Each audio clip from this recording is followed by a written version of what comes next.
I was playing, Lane. I don't play accurately. Anyone can play accurately. But I play with wonderful expression. I didn't think it polite to listen, sir. Have you got the cucumber sandwiches cut for Lady Bracknell? Yes, sir. Excuse me, sir. Lane's appreciation of music seems somewhat lax. Really, if the lower orders don't set us a good example, what on earth is the use of them? Mr. Earnest Worthing. How are you, my dear Ernest? What brings you up to town? Oh, pleasure, pleasure. What should bring one anywhere? Eating as usual, I see, Algy. I believe it is customary in good society to take some slight refreshment at 4 o'clock. Where have you been since last Thursday? In the country. What on earth do you do there? Amuse people. And who are the people you amuse? Oh, neighbours, neighbours. Got nice neighbours in your part of Shropshire? Shropshire is your county, is it not? Oh, Shropshire. Yes, yes, of course. Hello, why all the cups? Why cucumber sandwiches? Why such reckless extravagance in one so young? Who is coming to tea? No, merely Aunt Augusta. And Gwendolen. How perfectly delightful. Yes, but I don't think Aunt Augusta will quite approve of your being here. May I ask why? My dear fellow, the way you flirt with Gwendolen is perfectly disgraceful. It's almost as bad as the way Gwendolen flirts with you. I'm in love with Gwendolen. I've come up to town expressly to propose to her. I thought you would come up for pleasure. I call that business. How utterly unromantic you are. Oh, it is very romantic to be in love, but there is nothing romantic about a definite proposal. Why, one may be accepted. One usually is, I believe, and then the excitement is all over. The very essence of romance is uncertainty. Please don't touch the cucumber sandwiches. They're ordered specially for Aunt Augusta. Well, you've been eating them all the time. That is quite a different matter. She is my aunt. Have some bread and butter. The bread and butter is for Gwendolen. Gwendolen is devoted to bread and butter. Very good bread and butter it is. But you need not eat as if you were going to eat it all. You behave as if you were married to her already. You are not married to her already, and I don't think you ever will be. Besides, I don't give my consent. Your consent? My dear fellow, Gwendolen is my cousin, and before I allow you to marry her, you will have to clear up the whole question of Cecily. Cecily? What on earth do you mean? I don't know anyone of the name of Cecily. Bring me the cigarette case Mr. Worthing left when he dined here last Thursday. Yes, sir. Do you mean to say that you have had my cigarette case all this time? I have been writing frantic letters to Scotland Yard about it. I was very nearly offering a large reward. Well, I wish you would offer one. I happen to be more than usually hard up. However, it makes no matter. For now that I look at the inscription, I find that the thing isn't yours after all. Of course it's mine. You've seen me with it 100 times. Yes, but this cigarette case is a present from someone of the name of Cecily. And you said you didn't know anyone of that name.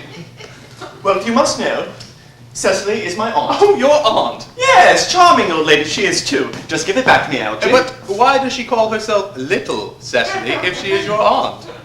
From Little Cecily with her fondest love. My dear fellow, what is there in that? Some aunts are tall, some aunts are not tall. That is a matter that surely an aunt may be allowed to decide for herself. Now, for heaven's sake, just give me back my cigarette case. Yes, but why does your aunt call you her dear uncle? From Little Cecily, with her fondest love, to her dear Uncle Jack. There is no objection, I admit, to an aunt being a small aunt, but why an aunt, no matter what her size may be, should call her own nephew her uncle, I can't quite make out. Besides, your name isn't Jack at all. It is Earnest. It isn't Ernest. It's Jack. You have always told me it was Ernest. I have introduced you to everyone as Ernest. You are the most earnest-looking person I ever saw in my life. It's perfectly absurd you're saying your name isn't Ernest. It's on your cards. Here is one of them. Mr. Ernest Worthing, B4 the Albany. I'll keep this as proof your name is Earnest if ever you'd attempt to deny to me, or to Gwendolen, or to anyone else. Well, my name is Ernest in town and Jack in the country, and the cigarette case was given to me in the country. Yes, but that does not account for the fact that your small Aunt Cecily calls you her dear uncle. Come, old boy, you would much better have the whole thing out at once. I've long suspected you of being a confirmed and secret Bunburyist, and I'm quite sure of it now. Bunburyist? What on earth do you mean by a Bunburyist? I'll reveal to you the meaning of that incomparable expression as soon as you are kind enough to inform me why you are Ernest in town and Jack in the country. Well, produce my cigarette case first. Here it is. Now, produce your explanation. It's all perfectly ordinary. Old Mr. Thomas Cardew, who adopted me when I was a little boy, made me, in his will, guardian to his granddaughter, Miss Cecily Cardew. Cecily, who addresses me as her uncle, from motives of respect you couldn't possibly appreciate, lives at my place in the country under the charge of her admirable governess, Miss Prism. Where is that place in the country, by the way? That is nothing to you, dear boy. You are not going to be invited. I may tell you candidly, the place is not in Shropshire. I suspected that, my dear fellow. I have Bunburied all over Shropshire. Now, go on. Why are you Ernest in town and Jack in the country? My dear Algy, when one is placed in the position of guardian, one must adopt a very high moral tone on all subjects. It's one's duty to do so. And as a high moral tone can hardly be conducive to either one's health or one's happiness. In order to get up to town, I have always pretended to have a younger brother of the name of Earnest, who lives in the Albany and gets into the most dreadful scrapes. I was quite right in saying that you were a Bunburyist. You're one of the most advanced Bunburyists I know. What on earth do you mean? You have invented a very useful younger brother named Ernest in order that you may come up to town as often as you like.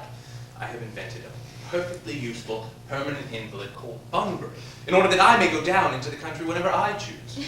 Bunbury is perfectly invaluable. If not for Bunbury's extraordinary bad health, for instance, I would be unable to dine with you tonight. I haven't asked you to dine with me tonight. I know, you're absolutely careless about sending out invitations. Besides, now that I know you to be a confirmed Bunburyist, I naturally want to talk to you about Bunburying. I want to tell you the rules. I'm not a Bunburyist at all. If Gwendolyn accepts me, I'm going to kill my brother. Indeed, I think I will kill him in any case. Cecily is a little too much interested in him. So I'm going to get rid of Ernest, and I strongly advise you to do the same with your invalid friend who's got the absurd name. Nothing will induce me to part with Bunbury. That must be Aunt Augusta. Only relatives or creditors ever ring in that Bunburyarian manner. Now, if I get her out of your way so you can have an opportunity for proposing to Gwendolyn, may I dine with you tonight? Yes, I suppose so, if you want to.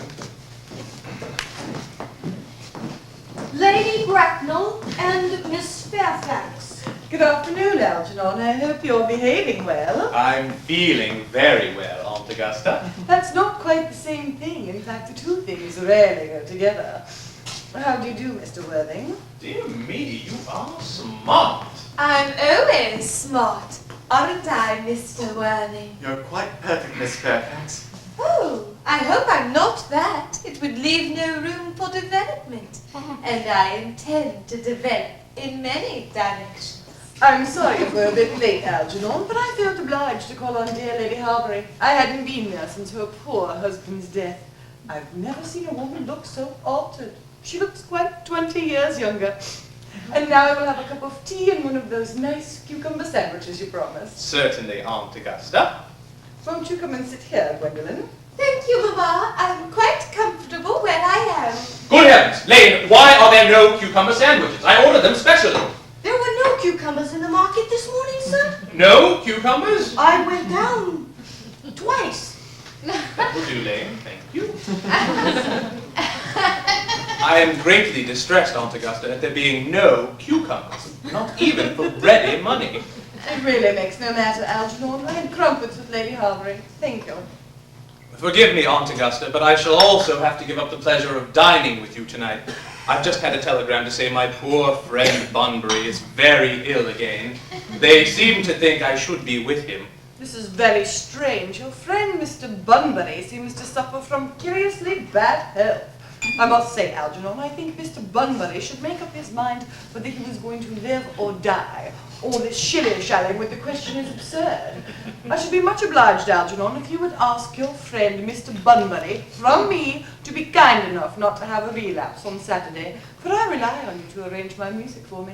It is my last reception, and one wants something that will encourage conversation, particularly at the end of the popular season when everyone has said whatever they had to say, which in most cases was probably not much. I shall speak to Bunbury, Aunt Augusta, if he is still conscious, and I think I can promise you he'll be all right by Saturday. But I'll run over the program I've drawn out if you will kindly come in the next room for a moment. Thank you, Algernon. That's very thoughtful of you. Gwendolyn, you will accompany me. Certainly, Mamma. Charming day it has been, Miss Fairfax. Pray don't talk about the weather, Mr. Worthing. Whenever people talk to me about the weather, I always feel quite certain that they mean something else. I do mean something else. I thought so. In fact, I'm never wrong. And I would like to be allowed to take advantage of Lady Bracknell's temporary absence. I would certainly advise you to do so. Mamma has a way of coming back suddenly into a room that I've often had to speak to her about.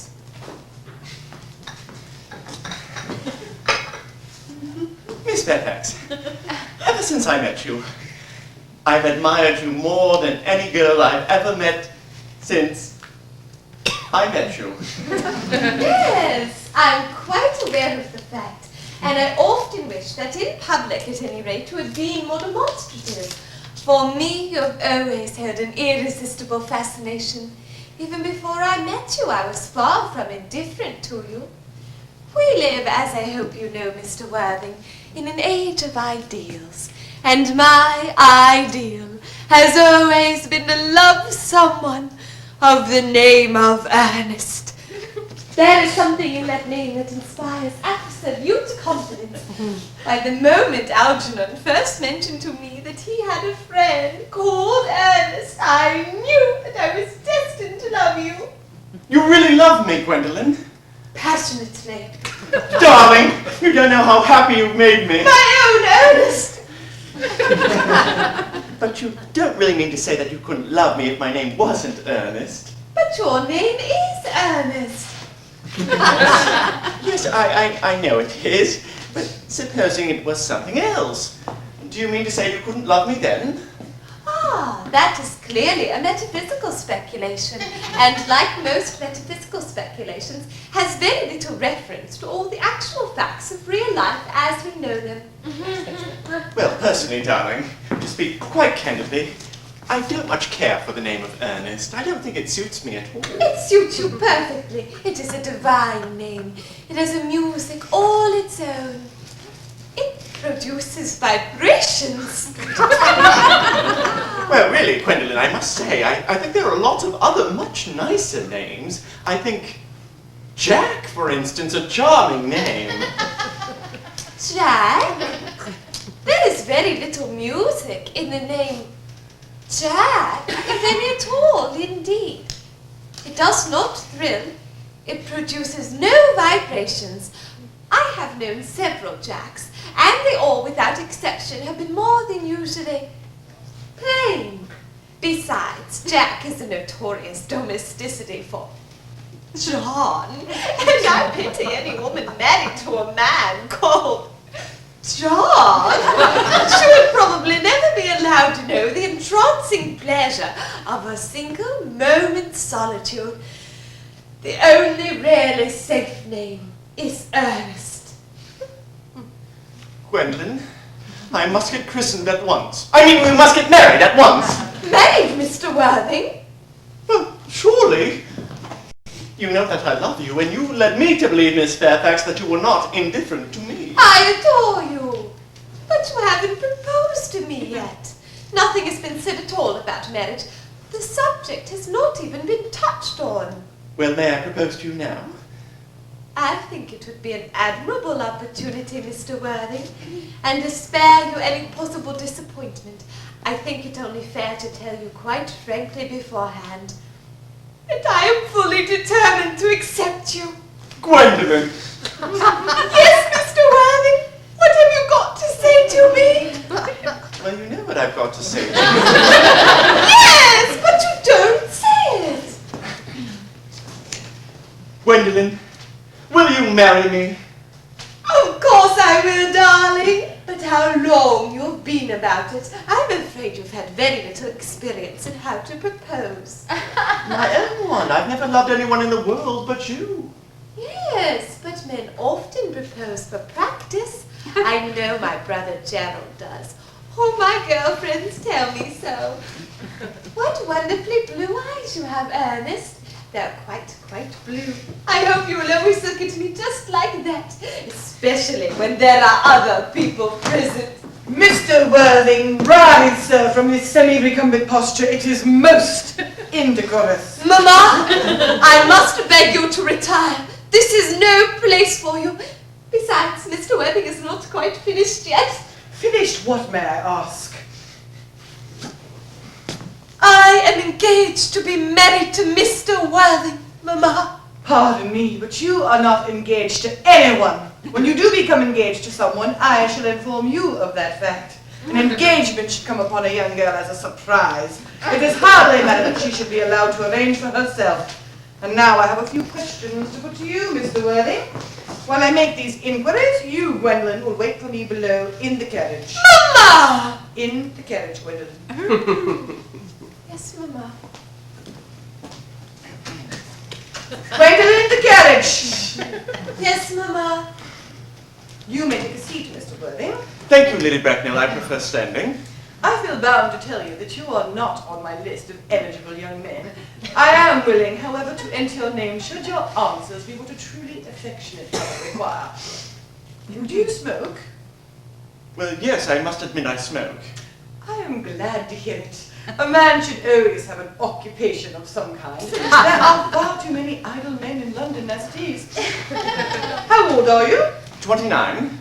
A very good age to be married at. Mr. Worthing, I am of opinion that a man who desires marriage should either know everything or nothing. Which do you know? I know nothing, Lady Bracknell. I am pleased by your answer. I do not approve of anything that tampers with natural ignorance. Ignorance is like a delicate, exotic fruit. Touch it and the bloom is gone. What is your income? Between 7,000 and 8,000 a year. That is satisfactory. Now to minor matters. Are your parents living? I have lost both my parents. Both? To lose one parent, Mr. Worthing, may be regarded as misfortune, but to lose both looks like carelessness. Who was your father? Well, I'm afraid I really don't know. I said I had lost my parents. It would be nearer the truth to say that my parents seem to have lost me. I don't know who I am by birth. I was found. Found?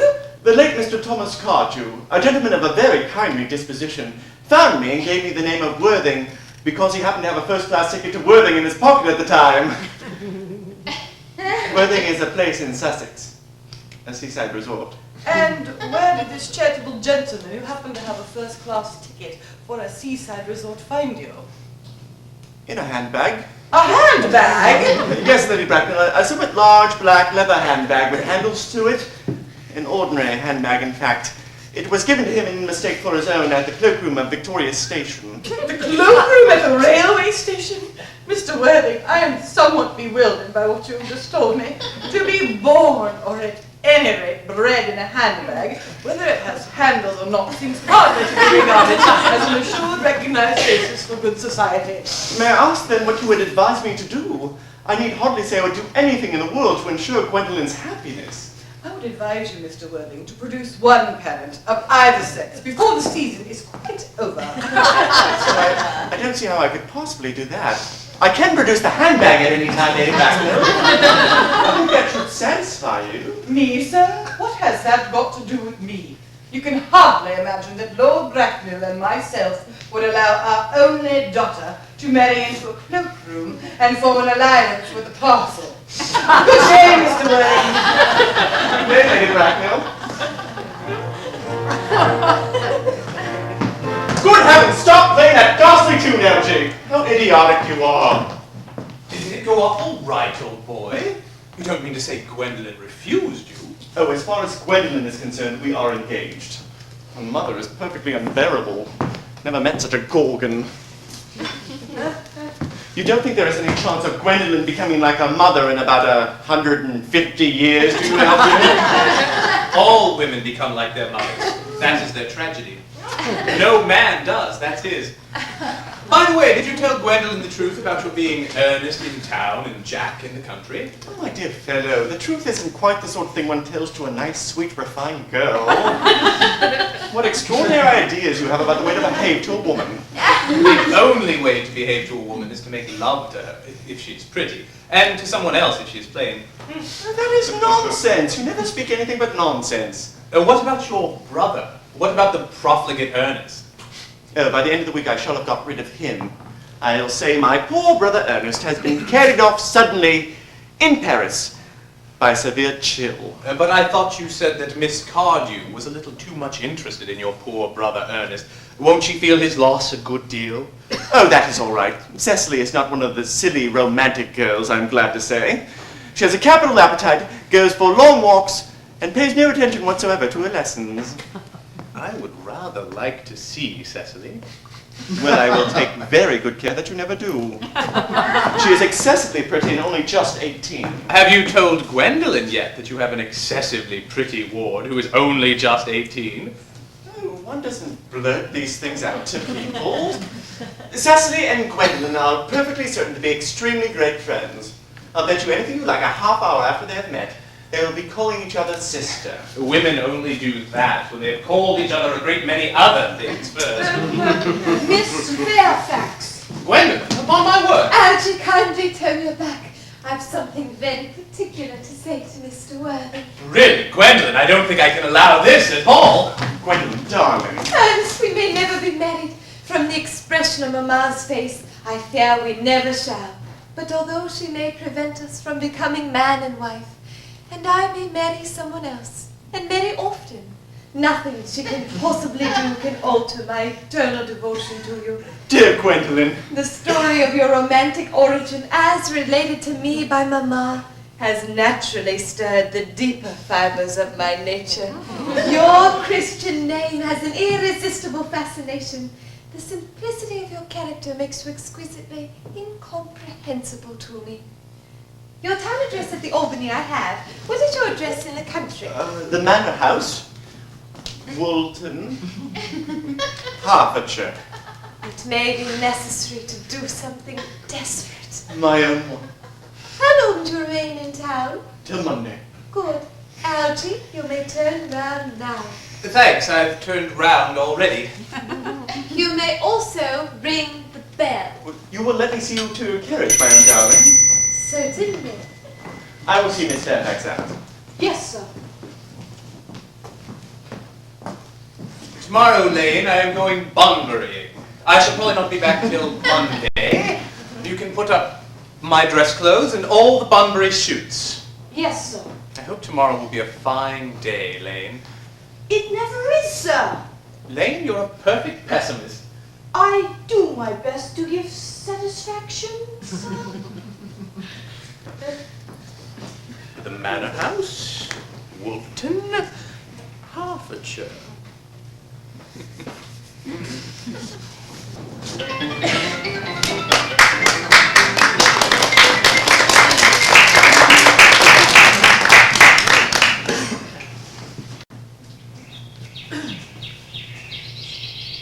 Cecily? Cecily? Intellectual pleasures await you. Your German grammar is on the table. Pray open it at page 15. You know how anxious your guardian is that you should improve yourself in every way. He laid particular stress on your German as he was leaving for town yesterday. Uncle Jack is so very serious. Sometimes he is so serious that I think he cannot be quite well. Cecily, I'm surprised at you. Mr. Worthing has many troubles in his life. You must remember his constant anxiety about that unfortunate young man, his brother. I wish Uncle Jack would allow that unfortunate young man, his brother, to come down here sometimes. We might have a good influence over him, Miss Prism.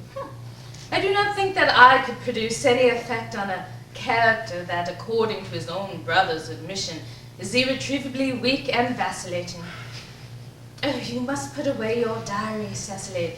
I really don't see why you should keep a diary at all. I keep a diary in order to enter the wonderful secrets of my life. If I did not write them down, I should probably forget all about them. Memory, my dear Cecily, is the diary that we all carry about with us. Yes, but it usually chronicles the things that have never happened. And couldn't possibly have happened.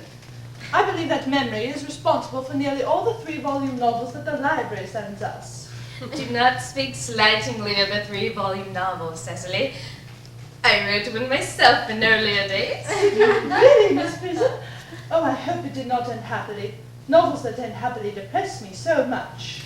The good ended happily, the bad unhappily. That is what fiction means. Was it ever published? Alas, no. The manuscript unfortunately was lost or mislaid. Oh, to your work, child. These speculations are profitless. Oh, but I see dear Dr. Chasuble coming up through the garden. Dr. Chasuble, this is indeed a pleasure. And how are we this morning? Miss Prism, I trust you are well. Miss Prism has just been complaining of a slight headache. I think it would do her so much good to have a short stroll with you in the park, Dr. Chasuble. Cecily, I've not mentioned anything about a headache. No, dear Miss Prism, but I felt instinctively that you had a headache. I think, dear doctor, I will have a stroll with you. I find I have a headache after all, and a walk might do it good. With pleasure, Miss Prism. With pleasure. Cecily, you'll read your political economy in my absence. Horrid political economy. Horrid geography. Horrid Germans. Mr. Earnest Worthing has just driven over from the station. He has brought his luggage with him. Mr. Ernest Worthing, B4 the Albany. Uncle Jack's brother. Oh, did you tell him Mr. Worthing was in town? Yes, miss. He seemed to be terribly disappointed. He said he would like to speak with you privately for a moment. Ask Mr. Worthing to come here. Yes, miss. Oh, I have never met any really wicked person before. I feel rather frightened. I'm so afraid he will look just like everyone else. He does. You are my little cousin Cecily, I'm sure. I am not little. In fact, I am more than usually tall for my age. But I am your cousin Cecily. You, I see from your card, are Uncle Jack's brother, my cousin Ernest. My wicked cousin Ernest. Oh, I am not really wicked at all, cousin Cecily. You mustn't think that I am wicked. If you are not, then you have certainly been deceiving us all in a very inexcusable manner. I hope you have not been leading a double life, pretending to be wicked and being really good all the time. That would be hypocrisy. Oh, of course I have been rather reckless.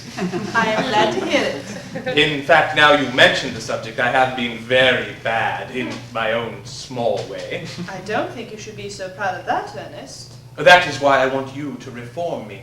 You might make that your mission, if you don't mind, cousin Cecily. I'm afraid I've no time this afternoon. Well, would you mind my reforming myself this afternoon? I think you should try. I will. I feel better already. You're looking a little worse. That is because I am hungry. How thoughtless of me! I should have remembered that when one is going to lead an entirely new life, one requires regular and wholesome meals. Won't you come in? Cecily, you are the prettiest girl I ever saw. I don't think it can be right for you to talk to me that way. Miss Prison says that all good looks are a snare. They are a snare that every sensible man would like to be caught in. Oh, I don't think I would care to catch a sensible man. I shouldn't know what to talk to him about.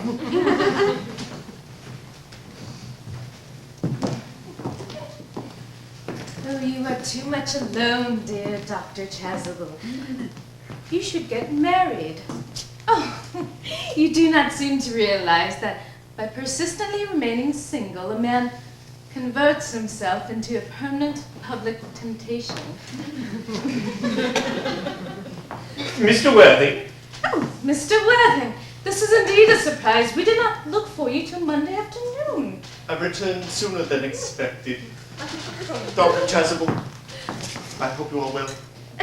dear Mr. Worthing, I trust this garb of woe does not betoken some terrible calamity.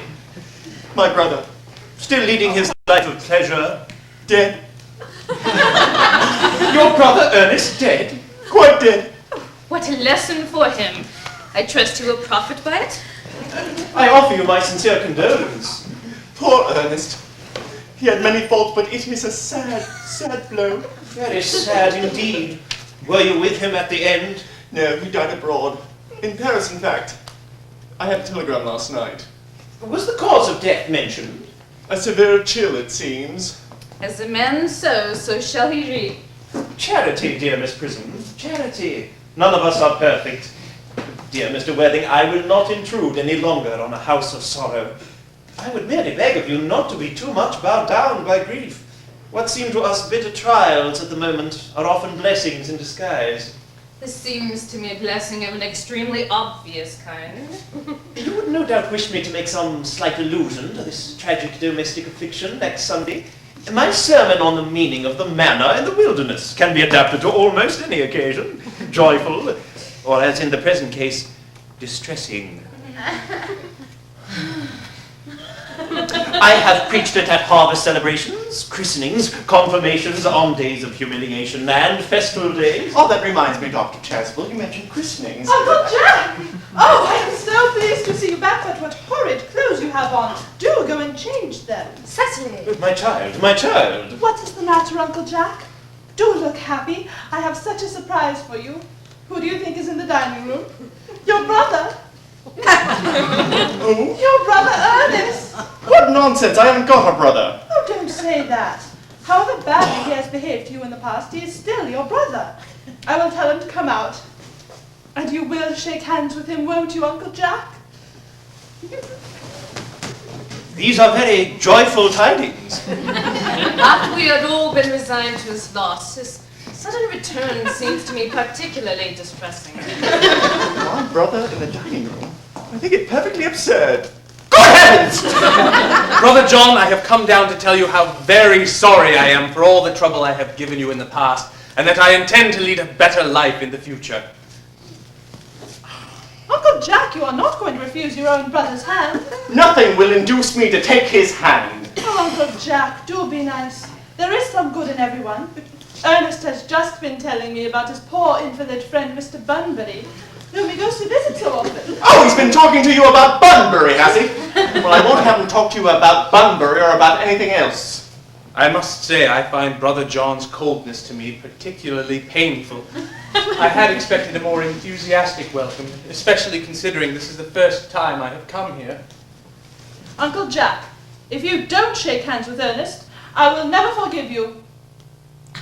Never forgive me? Never, never, never.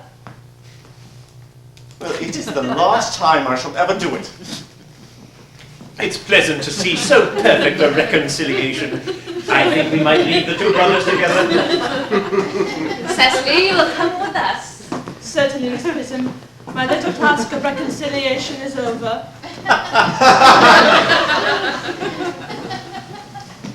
You young scoundrel, Algy, you've got to get out of here as soon as possible. I don't allow for any Bunburying here. Cecily is a darling. You are not to speak of Miss Cardew like that. I don't like it. I have fixed Mr. Earnest's luggage in the room next to yours, sir. I suppose that is all right. Merriman, order the dog cart at once. Mr. Earnest has been suddenly called back to town. Yes, sir. A fearful liar you are, Jack. I haven't been called back to town at all. Yes, you have. You've got to leave by the 4:05 train. This Bunburying, as you call it, has not been a great success for you.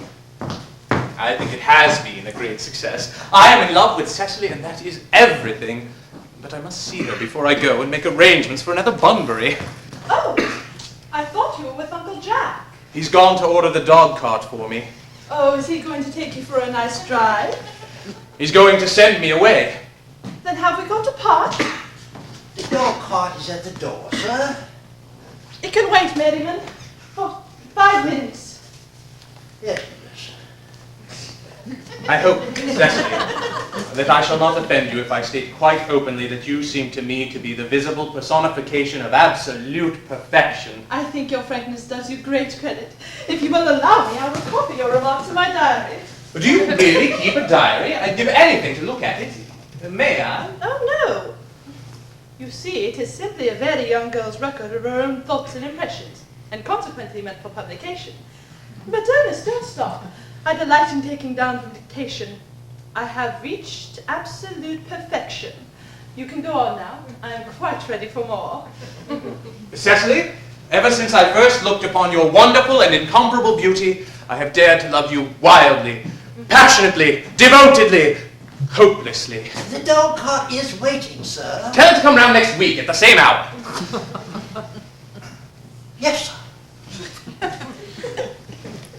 Uncle Jack would be very much annoyed if he knew you were staying on till next week, at the same hour. Oh, I don't care about Jack. I don't care for anybody in the world but you. I love you, Cecily. You will marry me, won't you? You silly, you of course. Why, we have been engaged for the last 5 months. For the last 5 months? But how did we become engaged? Well, ever since dear Uncle Jack first confessed to us that he had a younger brother, who was very wicked and bad, you, of course, have formed the chief topic of conversation between myself and Miss Prism. I dare say it was foolish of me, but I fell in love with you, Ernest. Darling. And when was the engagement actually settled? The 14th of February last. Worn out by your entire ignorance of my existence, I determined to end the matter one way or another. And after a long struggle with myself, I accepted you. The next day I bought this little ring in your name. Did I give you this? It's very pretty, isn't it? Yes, you've wonderfully good taste, Ernest. It's the excuse I've always given for your leading such a bad life. What a perfect angel you are, Cecily. You dear romantic boy. I hope your hair curls naturally, does it? Yes, darling, with a little help from others. I'm so glad. You must not laugh at me, darling, but it had always been a girlish dream of mine to love someone whose name was Earnest. There's something in that name that seems to inspire absolute confidence. I pity any poor woman whose husband is not called Earnest. But do you mean to say you could not love me if I had some other name? But what other name? Oh, any name you like. Algernon, for instance. But I do not like the name of Algernon. But my own dear, sweet, loving little darling, it is not at all a bad name. It is rather an aristocratic name. Half the chaps who get into bankruptcy court are called Algernon. Seriously, Cecily, if my name were Algy, wouldn't you love me? I might respect you, Ernest. I might admire your character, but I fear I should not be able to give you my undivided attention. Cecily, your vicar here is, I suppose, thoroughly versed in the practice of all the rites and ceremonials of the church. Oh, yes. Dr. Chasuble is a most learned man. I must see him at once, on a most important christening. I mean on most important business. Oh. I'll be back in no time. Oh, what an impetuous boy he is. I like his hair so much. I must enter his proposal in my diary. Miss Fairfax has just called to see Mr. Worthing. Isn't Mr. Worthing in the library? Mr. Worthing went over in the direction of the rectory some time ago in regards to arranging a christening. Ask the lady to come out. Mr. Worthing is sure to be back soon. Yes, miss. Miss Fairfax, I suppose one of the many good elderly women who are associated with Uncle Jack in his philanthropic work in London. Miss Fairfax. Pray let me introduce myself to you. My name is Cecily Cardew. Cecily Cardew. What a very sweet name. Something tells me that we're going to be great friends. I may call you Cecily, may I not? With pleasure. And you will always call me Gwendolen, won't you? If you wish. Well then, that is all quite settled, is it not? I hope so. You are here on a short visit, I suppose. Oh no, I live here. Really? Your mother, no doubt, or some female relative of advanced years resides here also? Oh no, I have no mother, nor in fact any relations. My dear guardian, with the assistance of Miss Prism, has the task of looking after me. Your guardian? Yes, I am Mr. Worthing's ward. Oh, it is strange he never mentioned to me that he had a ward. How secretive of him. He grows more interesting hourly. I'm not sure, however, that the news inspires me with feelings of unmixed delight. I am very fond of you, Cecily. I have liked you ever since I met you. But I am bound to state that now that I know that you are Ernest's ward, I cannot help expressing a wish that you were just a little older than you seem to be and not quite so very alluring in appearance. I beg your pardon, Gwendolyn. Did you say Ernest? Yes. Oh, but it is not Mr. Ernest Worthing who is my guardian. It is his brother, his elder brother. Ernest never mentioned to me that he had a brother.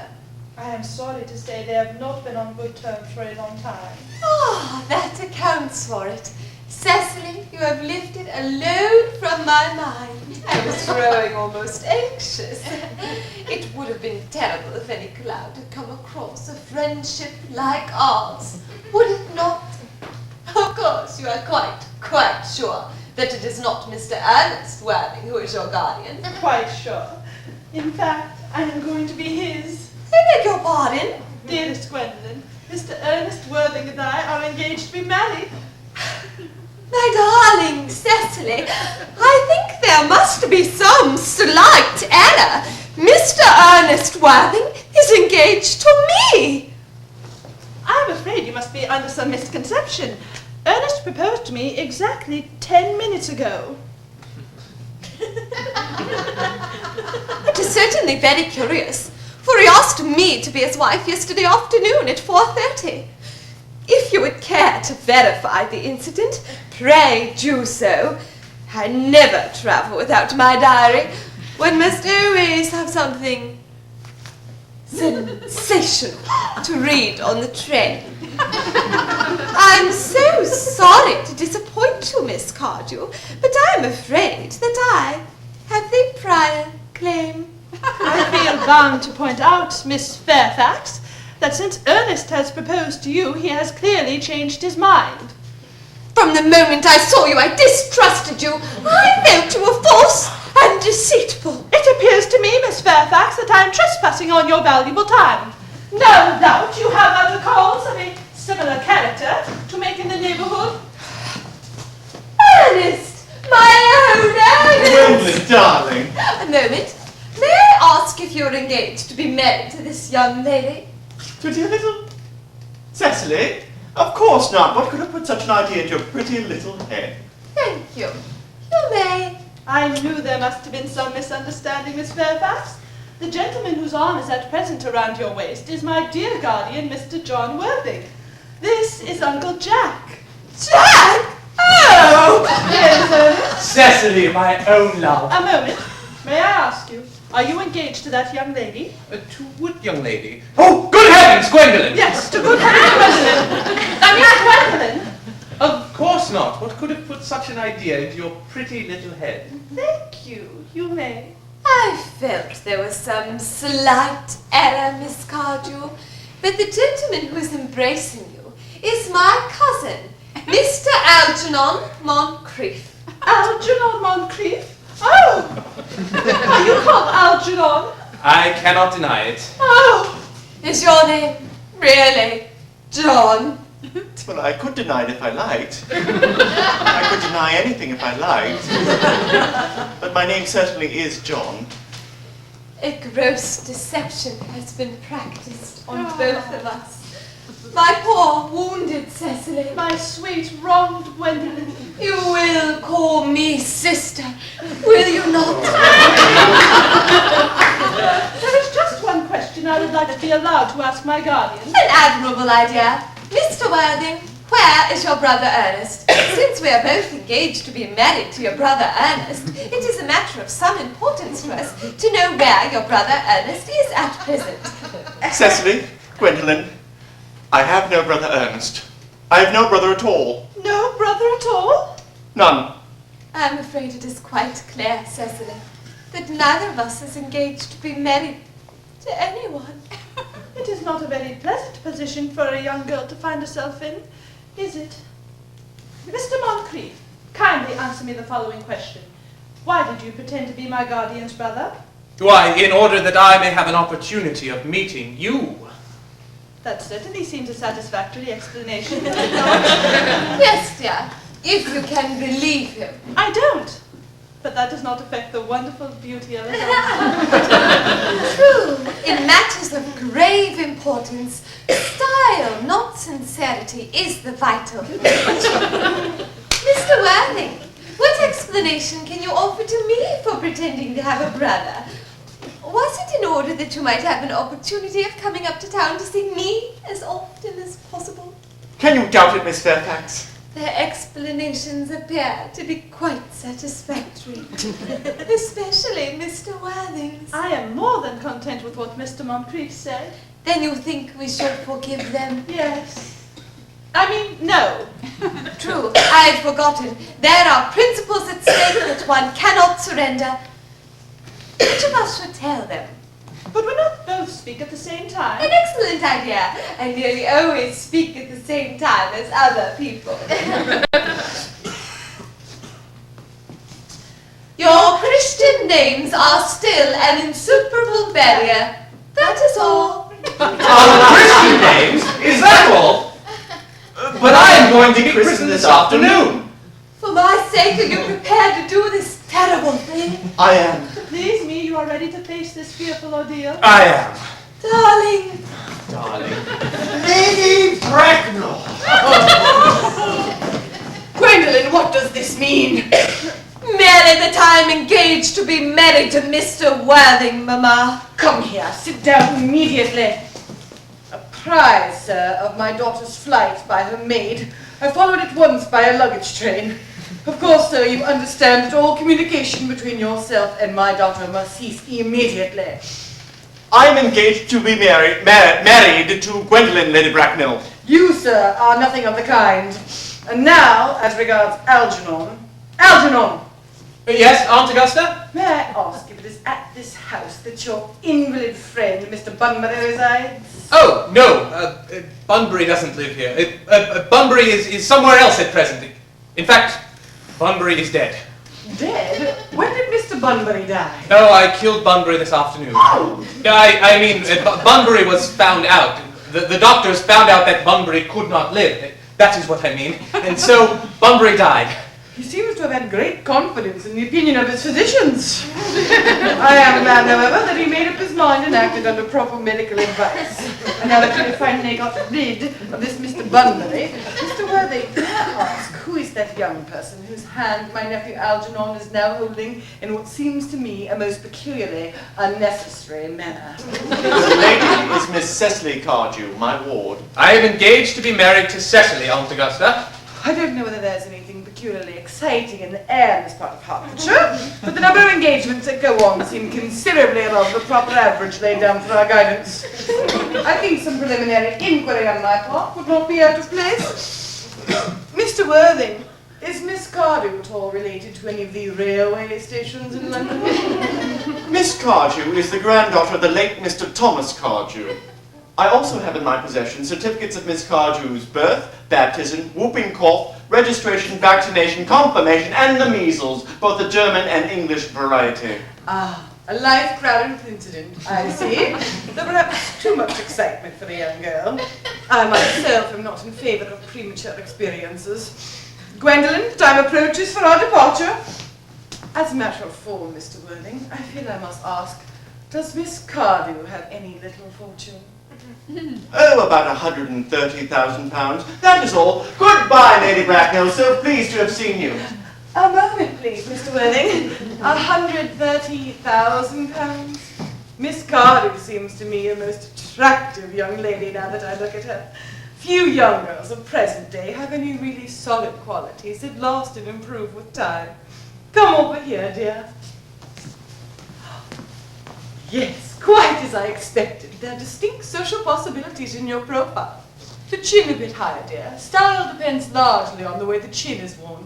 and they are worn very high just at present. Algernon, there are distinct social possibilities in Miss Cardew's profile. Cecily is the sweetest, dearest, prettiest girl in the whole world, and I don't care tuppence about social possibilities. Never speak disrespectably of society, Algernon. Only those who can't get into it do that. Well, I suppose I must give my consent. The marriage, I think, had better take place quite soon. Thank you, Aunt Augusta. To speak frankly, I am not in favor of long engagements. It gives people the opportunity of finding out each other's character before marriage, which I think is never advisable. I beg your pardon, Lady Bracknell, but this engagement is quite out of the question. I am Miss Cardew's guardian, and she cannot marry without my consent until she comes of age. That consent I absolutely refuse to give. Sweet child, how old are you, dear? Well, I am really only 18, but I always admit to 20 when I go to evening parties. 18, but admitting to 20 at evening parties. Well, it will not be long before you are of age, so your guardian's consent is, after all, a matter of no importance. Pray excuse me, Lady Bracknell, but it is only fair to tell you that according to the terms of her grandfather's will, Miss Cardew does not legally come of age till she is 35. That does not seem to me to be a grave objection. 35 is a very attractive age. I see no reason why our dear Cecily will not be even still more attractive at the age you mentioned. There will be a large accumulation of property. Algy, could you wait till I was 35? Of course I could, Cecily. You know I could. Yes, but I couldn't wait all that time. I hate waiting even 5 minutes for anybody. Then what is to be done? I do not know, Mr. Moncrief. Mr. Worthing, as Miss Cardew states positively that she cannot wait until she is 35, I would beg you to reconsider your decision. My dear Lady Bracknell, the matter is entirely in your own hands. The moment you consent to my marriage with Gwendolen, I will most gladly allow your nephew to form an alliance with my ward. You must be quite aware, sir, that what you propose is out of the question. Then a passionate celibacy is all any of us can look forward to. Everything is quite ready for the christenings. The christening, sir? Is that not somewhat premature? Both these gentlemen have expressed a desire for immediate baptism. At their age, the idea is grotesque and irreligious. I don't think that, as things are now, it would be of much practical value to either of us, Dr. Chasuble. I am grieved to hear such sentiments from you, Mr. Worthing. However, I will return to the church. Indeed, Miss Prism has been waiting for me in the vestry. Miss Prism? Did I hear you mention a Miss Prism? Pray allow me to detain you for a moment. This may be a matter of vital importance to Lord Bracknell and myself. Is this Miss Prism a female of repellent aspect remotely connected with education? She is the most cultivated of ladies, and the very picture of respectability. Which is obviously the same person. May I ask what position she holds in your household? Miss Prism, Lady Bracknell, has been for the last 3 years Miss Cardew's esteemed governess and valued companion. In spite of what I hear of her, I must see her at once. Let her be sent for. She approaches. She is nigh. I was told you expected me in the vestry, dear Canon. I was waiting for you there. Prism! Prism, where is that baby? 28 years ago, Prism, you left Lord Bracknell's house in charge of a perambulator which contained a baby of the male sex. You never returned.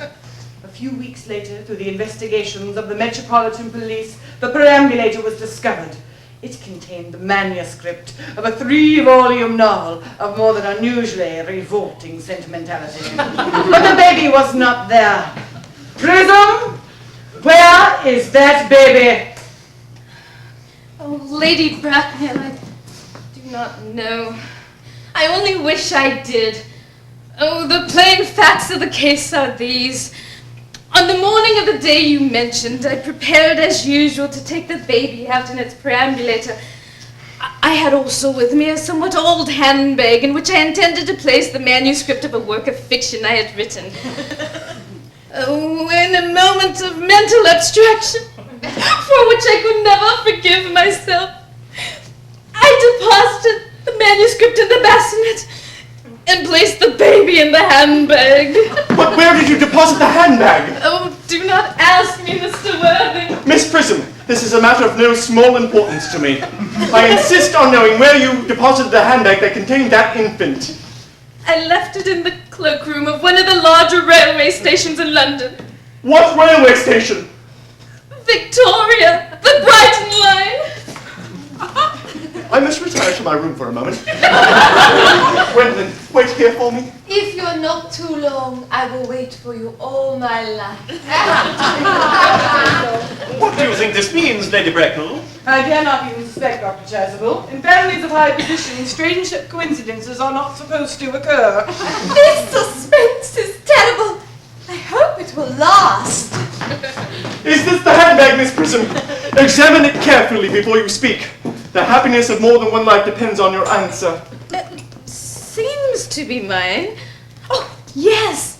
Here is the injury it received through the upsetting of an omnibus in younger days. Here is a stain on the leather caused by an explosion of a temperance beverage. And here, on the lock, are my initials. Oh, the bag is undoubtedly mine. I'm delighted to have it so unexpectedly restored to me. More is restored to you than this handbag. I was the babe you placed in it. You? Yes, Mother! There is some error. Oh, there is the lady who can tell you who you really are. Lady Bracknell, I hate to be inquisitive, but would you kindly inform me who I am? I'm afraid the news I have to give you may not altogether please you. You are the son of my poor sister, Mrs. Moncrief, and consequently, Algernon's elder brother. Algy's elder brother! Well, then I have a brother after all. I knew I had a brother. I always said I had a brother. Algy, you young scoundrel. You've never behaved to me like a brother in all your life. Well, not till today, old boy, I admit. I did my best, however, though I was out of practice. My own. But what own are you? What is your Christian name now that you've become someone else? Good heavens, I'd quite forgotten that point. The question had better be cleared up at once. Aunt Augusta, what name was I given? Let me know the worst. Being the eldest son, you were naturally christened after your father. Yes, but what was my father's Christian name? I cannot at the present moment recall what your general's Christian name was. Algy, can't you recollect what our father's Christian name was? My dear boy, we were never even on speaking terms. He died before I was a year old. His name would appear in the army list of the period, I suppose, Aunt Augusta. The army lists of the last 40 years are in the library. These delightful records should have been my constant study. The general was essentially a man of peace, except for in his domestic life, but I'm sure his name would appear in any military directory. And generals. Malum, Maxform, Magley, what ghastly names they have. Markby, Migsby, Mobbs, Moncrief. Christian names. Ernest John. Well, I always told you, Gwendolyn, my name was Ernest. And it is Ernest after all. I mean, it naturally is Ernest. Ernest, my own Ernest. I felt it from the first that you could have no other name. Gwendolyn, it is a terrible thing for a man to find out suddenly that all his life he has been speaking nothing but the truth. Can you forgive me? I can, for I feel that you are sure to change. My own one. Letitia. Frederick, at last. Cecily, at last. Gwendolyn, at last. My nephew, you seem to be displaying signs of triviality.